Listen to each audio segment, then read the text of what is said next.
Well, guys, I hate to break the news to you. Rates are actually trending down, but they're not trending all the way down. Let's see what the market is looking like for box trucks, for vans, for reefers in the industry in today's spot market update. If you guys are new to the channel, I'm Entre Mike with an Entre Show for Entrepreneur. We do these updates every single week. If you're brand new watching the channel, hit the like button, subscribe to the channel if you want to see more. Let's go ahead and hop into the video.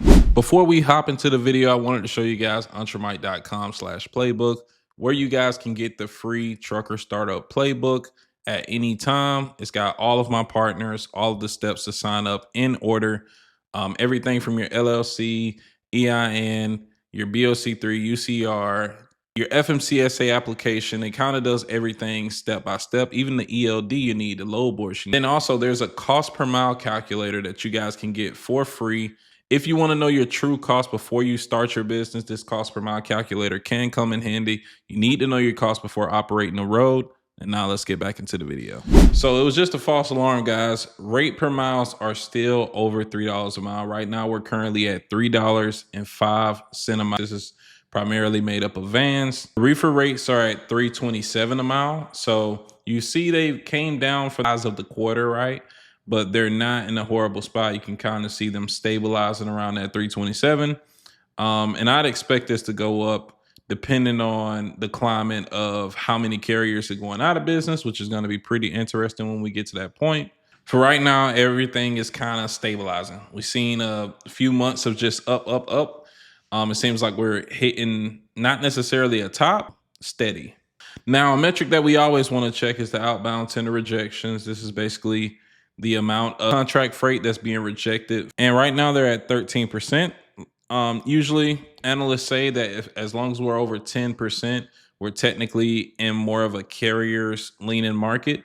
Now, during COVID, we've seen these rejections jump to 20, 25%. We're not quite there yet. A lot of people believe that this is just the beginning, and we're still way better than we were 6 months ago. Now, as far as volume has kind of been steady too. It's around the same as been all quarter. No huge dip, no huge spike, so it's kind of boring, but volume's looking good. Now, this one is a little alarming. We got the second week in a row with over 1,000 revocations reported. And, this, of course, I believe, like I said, is due to the fuel increases, which had kind of a lagging effect. We saw that rates did increase due to the fuel going up as well. But along with all the factors that we've been dealing with the last few years, I think some people are just like, you know what, I'm out of here. And the numbers are reflecting that. So I'm really curious to see what next week will look like.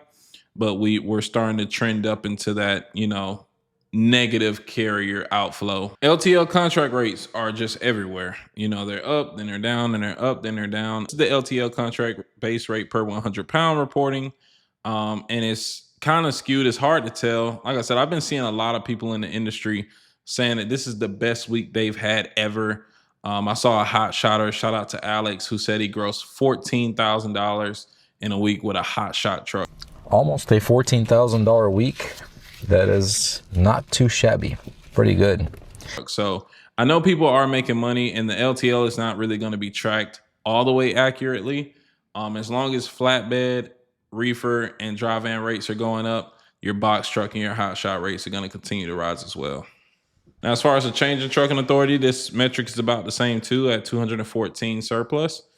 So this is how many we gained, which is not a huge amount, so really won't make a difference. Then we got ELP violations. They're steady in the 80s. Looks like they've been in the 80s and 90s for the last month or so. So no huge, deal here. They're still focused on English language proficiencies. We just haven't seen any new updates with the LALA law saying that it's actually going to go through. All right, guys, now it's time to head over to DAT One, where you guys can save 10% on the first year with my link in the description. I am partnered with DAT that allows you guys access to that link. And if you do not use the link, you will pay 10% more for the first year. So let's go ahead and hop over to look at where fuel is at, then market conditions, and then load searches. And if you guys are watching for the first time, we do load searches at the very end, where you can drop down your city and state, and we can search what rates are looking like in your area for box trucks. All right, as we can see, the national fuel average right now reported on DAT is 5.35 per gallon. Not a huge weekly change, but we are still trending downward within the last 2 weeks. So that is good, but to be over $5 for a national average is not good. All right, so let's go ahead. Let's go ahead and move on. Here's the map for outbound market conditions. So this is basically showing where freight is tight or where the load to truck ratio is really tight, meaning there are way more loads than trucks in the area, and that's usually where you want to be. So the red is kind of an indicator of where you would want to keep your truck in today's market in order to have a pretty good chance of getting freight. And this is for the van section, and this is the 1-day chart. What we'll do after looking at this is also going over reefer. I've been getting a lot of requests on reefer. Not sure if they're new entrants. For my flatbed guys, that will be a separate video, so just be patient. This is what reefer is looking like. Pretty similar to van. You can see South Central is more red hot and the West Coast is more hot when it comes to reefer versus the van. But overall, you would expect the metro areas, but Pennsylvania is usually a way better market for dry than reefer. Midwestern area is about the same area. This South Central actually looks a little better, and the West Coast looks better. So yeah. All right, let's go ahead and head over for load searches. All right, guys, our first city and state is gonna be Miami, Florida. Let's go ahead and do a refresh real quick. We're going to start off with the highest rate per miles coming out of Miami, Florida, which I wouldn't expect it to be too high. We got $2.15 a mile. This is a 16-foot van, but it does need 106 swing door trailer. So more than likely a box truck would not be able to, take care of that. The next one is a reefer for $2.14 a mile going to Virginia. Then we got a straight box load, 185 to go from Stuart, Florida to North Charleston, South Carolina. 35 boxes, TV, furniture, and miscellaneous items. Looks like this is, you're moving a 2-bedroom apartment for $1.85. So this is nowhere near worth it, guys. This is a way off on the pricing for a moving job. But I'm guessing they're gonna load the truck at least and probably unload. Let's get out of that one. We got one for $1,500 going to New Jersey for $1.22. And it's not a ton of loads here, so let's just go ahead and go to the highest rate. Got $6,000, but that's a Canada load. So let's see, we got one going from Florida to California, and it's a box truck load.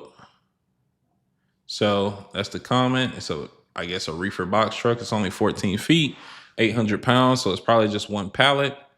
Paying $1.64 to go to Cali though, so not the most impressive rates. Let's go to Chicago, usually a better market. Way more results. We got $3.32 a mile for a box truck reefer, 4 skids, 2 pick, 1 drop. Frozen food from 0 to -10 for the degrees. For a straight box, we got $2.82 to go to Lexington, Kentucky. This must be team drivers to offload manually. I saw a comment too asking me to basically go over team driver loads. There's not much to know about team driver loads. And also I wanted to go over this for everybody watching. Every single broker is going to have a credit score. Now, DAT specifically have a factoring company. It's called OutGo that you guys can get access to with the link in the description, where anytime you guys are seeing these signs, I know this may be newer, they're automatically factorable by OutGo. All right, so the link to sign up for OutGo, the factoring company, will be in the description as well. I just wanted to point that out so you guys don't have to deal with the back and forth. The way it would usually go is you type in this company's name and you would search their MC number with your factoring company, but because now you have OutGo, you can kind of just look at a load and know if it's factorable with OutGo, which is with DAT. They got extremely competitive rates. So I would go sign up with OutGo if you guys are looking for a factoring company. And now for the highest rate coming out of Chicago, we got $3,050 to go to Idaho. Not the best rate in the world. We got another straight box load, 3,000. Oh, the same one. Got one going to Laredo, Texas. Another team driver load. So what I wanted to say about team drivers though is that it just allows you to run a split clock of 11 hours apiece. So basically 22 hours of drive time. If you do not have a registered like sleeper with your truck, if you do not have a certified sleeper berth, where you got to meet a certain amount of dimensions, then you will not be able to take these loads by yourself. Now you can book them, but if you're put out of service for going, let's say 1,500 miles in a day, you'll be put out of service. You could get a possible fine, and when you're coming up for insurance renewals, your rate's going to be cooked, man. So people are out there doing these loads by themselves, lying and saying they have another driver, but these guys are usually doing more proof or requiring more proof to say you actually have a team. So be careful with that stuff, guys. Go ahead and move over to PA. We got highest rate per mile coming out of Philly is for a box truck reefer right now. Negative 20 degrees, 20 feet, 1,000 pounds for a straight box reefer. Okay. The highest for a straight box is 254. So that just puts in perspective, all of the highest paying rate per miles are reefer still, and it's kind of incongruency with the low board. So we got PA to New York, 2 drops though, one in Webster and one in Buffalo, New York. So it's 361 miles, still over $2 a mile, but that's not the best rate in the world for 2 drops in New York. And then, like I said, what I really like about OutGo is that for now on, like I said, the load board just looks completely different. If you watch older videos, you can just see that all of these loads are factorable, like darn near most of them. And now you don't have to double check with your factoring app to see if the load is factorable. So I really like that feature. Let's go ahead and go to the highest rate, $5,000, but that's going to Cali.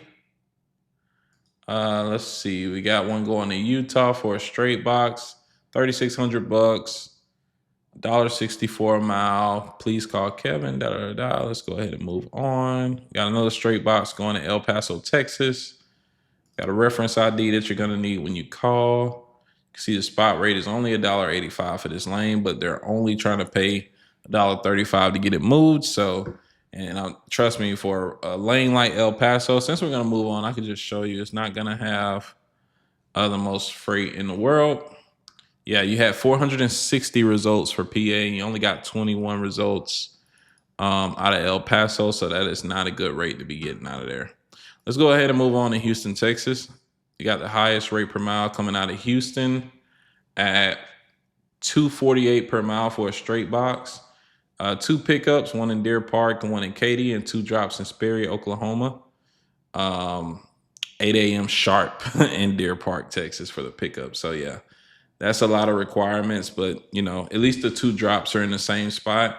But to have 2 pickups for this kind of rate is, you know, and it's way off of the spot rate too. So make sure you guys are taking that into consideration when you're booking your freight. We got one going to Florida for $2.25 a mile. Pensacola, pick up now, delivery tomorrow.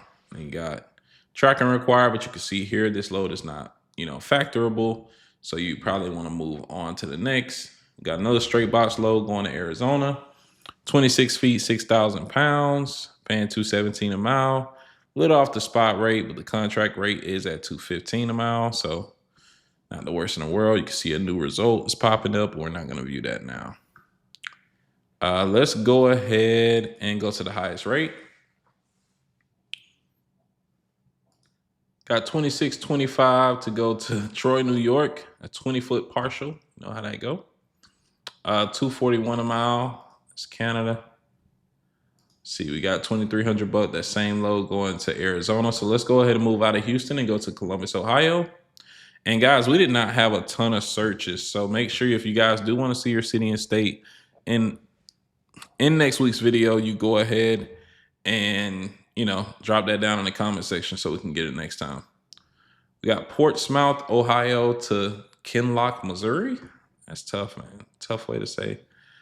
We got 1-foot van, 10,000 pounds. It's highest rate per mile. We got a straight box for $2.74 going to New York. Midwest rate's looking pretty good. Look at the spot rate on that. The average, $4.42. It's only paying $2.74 before a box truck, but you are going to New York, so probably not.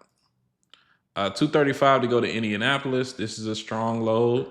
It is factorable with OutGo. Please type the reference ID on the email when asking for this load. So this will be one of those ones where you got to kind of like just click this and have your subject line 26-foot box truck empty in Columbus, Ohio. And you got to just kind of shoot them your rate. And you got to be competitive too, because everybody else is going to be shooting against you. And let's go ahead and hit the highest rate. We got $3,800, another Canada load. Then we got $3,750 to go to California. Spot rate is showing $1.76, so it's not too far off, but it's not the best freight in the world. It's 26 feet, 1,800 pounds, dot to dot, 13 pallets, 1,800 pounds. Must be a dedicated driver. Must be tracking through 4 kites. Okay. We got Millersburg, Ohio to Utah, paying $1.59. So rates for box trucks aren't looking too sexy. You know, that's just the truth. But that is it for the video, guys. I hope you guys enjoyed the search. I really have been thinking about tying these videos in with the flatbed hotshot videos and having like one LTL video that we do a week where we go over flatbed hotshot, box trucks, and sprinter vans all together. Because honestly, I think it's kind of pointless to do two. I want you guys to let me know in the comment section if you would like them to stay separate, and I'll kind of make that decision based on that. But I'd rather do one where they're together, so I'm not having to make 2 separate videos. They're pretty similar in the same information. And plus, some of you guys who are watching are usually in between. You don't know if you want to start box trucking or hot shotting or even looking at loads for sprinter vans. So just let me know what you guys want to see. Like the video if you're on YouTube mobile, swipe over and press hype. If you're on TikTok, like the video and comment down your city and state as well. I'll see you guys next week. Peace. If you want to get paid same day or next day, I'm now partnered with DAT's factoring company, OutGo. They literally show you which loads are factorable on the load board. So it's half the hassle of having to work with a third party factoring company. They offer amazing rates. They're trying to basically gun everybody out in the industry. So if you guys want access to that link and my exclusive agent, that link will also be in a link tree below the load board discount. See you guys later. Peace.